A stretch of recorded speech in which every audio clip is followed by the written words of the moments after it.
नमस्कार, न्यूज़ 9 पर हिंदी देख रहे हैं। मैं हूं आपके साथ चेतन मुरादाबादी। दोस्तों, इस वक्त मेरी मौजूदगी दिल्ली के जंतर मंतर पर है। जी हां, जिस तरह से संसद भवन से बाबा साहेब डॉक्टर भीमराव अम्बेडकर जी की प्रतिमा को हटा दिया गया है, उसी को लेकर ये प्रोटेस्ट कर रहे हैं कुछ बहुजन समाज के लोग। जी, क्या नाम है आपका? देखिए, मेरा नाम मोहितराव गौतम है और हम लोग मेरठ से पूरी टीम के साथ आए हैं। जितने भी लोग बाबा साहेब को मानने वाले लोग हैं, समता समानता न्यायता बंधुता के मानने वाले लोग हैं, आज जंतर मंतर की धरती पे वो सभी लोग आज एक इतिहास रचने जा रहे हैं। जो मनुवादी सरकार ने बाबा साहेब की प्रतिमा को पुरानी संसद से हटाने का प्रयास किया है, उसके उपलक्ष्य में हम यहाँ आए हैं। हम सरकार को मुंह तोड़ जवाब देने के लिए आए हैं। किस तरह से जवाब दोगे? देखिए, हमारे 131 सांसद जो इस समय संसद के अंदर बैठे हैं, वो लोग तो बिल्कुल चुप है, तमाशा देख रहे हैं। लेकिन हम लोग इस जंतर मंतर की धरती से आज संसद को हिला देने का काम करेंगे और बाबा साहेब की प्रतिमा को पुनः स्थापित करवाने का काम करेंगे सरकार से। रोड से तो संसद नहीं हिलता है ना, अब तो संसद में जाकर ही संसद। देखिए, बाबा साहेब ने कहा है, अगर तुम सरकार नहीं बना सकते तो तुम सरकार हिलाओ। अगर तुम सरकार नहीं बना सकते तो संसद के बाहर इतनी जमात, इतनी जनता, इतने लोग, इतनी जनसंख्या सैलाब इकट्ठा कर दो जो कि संसद के अंदर बैठे हुए व्यक्ति बाहर रोड पर आने के लिए काबिल हो जाए। इतनी जनसंख्या होने के बाद भी आज तक अब सरकार नहीं बना पा रहे, क्या कारण है? देखिए, सरकार बनाने का मुद्दा एक अलग है। अगर सरकार बनाने की बात करें तो बाबा साहेब को मानने वाले लोग विभिन्न संगठन और विभिन्न राजनीतिक पार्टियों में बिखरे हुए हैं। लेकिन जब बात समाज के बाबा साहेब के मान सम्मान स्वाभिमान की आती है तो हम सब लोग एक हो जाते हैं। और आज उसी कड़ी में हम दिल्ली के जंतर मंतर आए हैं और बाबा साहेब को सम्मान और न्याय दिलाने के लिए आज हम आए हैं और बिल्कुल दिलाने का काम करेंगे। आपको नहीं लगता कि अगर बहुजन समाज की बात करें तो सबसे मूर्ख समाज यही है? देखिए, मूर्ख नहीं कह सकते, इस समाज को अभी गुमराह करने का काम किया जा रहा है। तो गुमराह हो क्यों रहे हैं? गुमराह कोई, देखो, गुमराह नहीं हो रहे। हमारा समाज, बहुजन समाज जो है वो भोला वाला तबका है।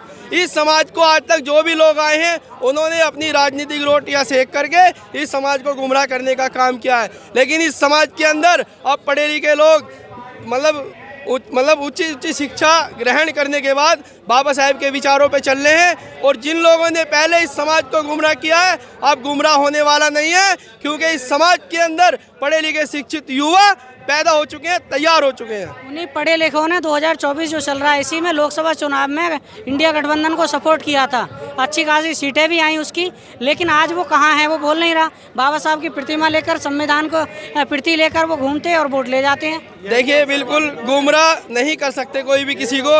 ये लोग अवसरवादी हैं और अवसरवादियों लोगों को जो बाबा साहेब के मान सम्मान पे नहीं बोल सकता, चाहे कोई राजनीतिक पार्टी हो और चाहे कोई दल, अगर नहीं बोल सकता तो उसका हम लोग बहिष्कार करने के लिए तैयार हैं। मैं मेरठ से आया हूँ, हरीश नाम मेरा और मैं यहाँ ये कहना चाहूँगा, हमारे एमएलए एमपी संसद में और विधानसभा में भले ही न रहे, हमारे सामाजिक संगठन इतने मजबूत हैं। 2 अप्रैल की याद दिला सकते हैं, एक बार संसद को ला सकते हैं। कौन कहता हम संसद को नहीं ला सकते? आप देखते जाइए, जैसे जैसे सूरज चढ़ेगा वैसे वैसे हमारी संख्या बढ़ती जाएगी। संसद हिलेगा, एक बार फिर हिलेगा। तो संसद तो हिलेगा, लेकिन संसद हिलाने के साथ साथ लोगों पर FIR भी होती है, लोग मरते भी हैं। बलिदान तो देने पड़ते हैं। अगर अधिकार लेने तो बलिदान देने पड़ेंगे और बलिदान देते रहेंगे, हम शहीद होते रहेंगे, अपने अधिकार पाते रहेंगे। मतलब कि सरकार नहीं बनाएंगे, खाली रोड पर ही लड़ेंगे? सरकार भी बनाएंगे, ये तो समय समय की बात है। इस तरह से थोड़ी ना बन जाएगी। हजारों लाखों संगठन पार्टी, कभी वो समय था बीजेपी की 1 सीट हुआ करती थी। कभी वो समय था जब बीजेपी की 1 सीट हुआ करती थी और धीरे धीरे बीजेपी के लोगों ने, RSS के लोगों ने, संघी लोगों ने धीरे धीरे अपनी सरकार बनाई।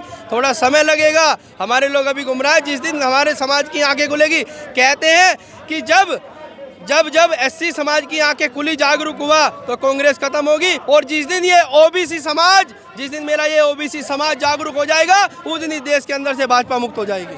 वही तो OBC समाज आपको जो पीट रहा है, वही मार रहा है, कहाँ जोड़ने की बात कर रहे हो? देखिए, आप मीडिया के लोग और कुछ भी कह सकते हो, कोई OBC समाज इस देश के अंदर बहुजन समाज पे कोई भी अत्याचार नहीं कर रहा। जितने भी अत्याचार होते हैं उसमें 70% OBC होते हैं करने वाले। आप लोग गुमराह करने का प्रयास मत करो।